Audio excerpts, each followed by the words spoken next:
Wow. You can zoom in and then go out. That's so cool. Alright? Like that? Yeah. Just you can walk. It's right there on the column. I can see it on the column. But they said you should use your hand kind of like a control, like a mouse, to be able to click on it.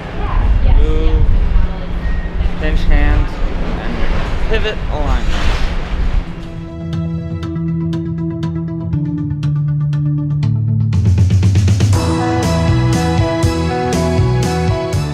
Just slide this on and use it almost like a welding hood, but just for quality control check, for layout. I mean, I'm constantly measuring with the model on my iPad. Coordination would be the main phase that would help for us.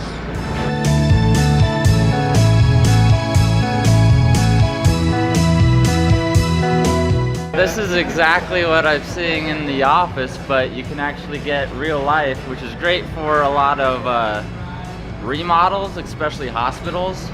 Because a lot of times there we can't even see what's already been built.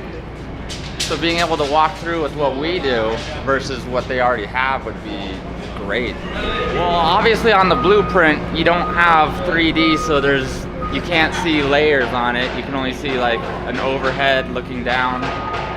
And there's usually a lot of lines running above or below each other, which you know the general area where it's supposed to be, but you don't have an idea of elevation.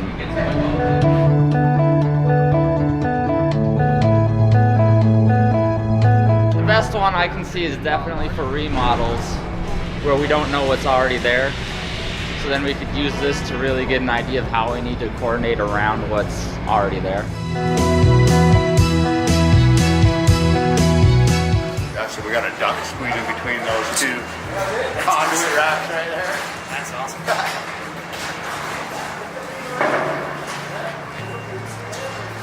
Very cool.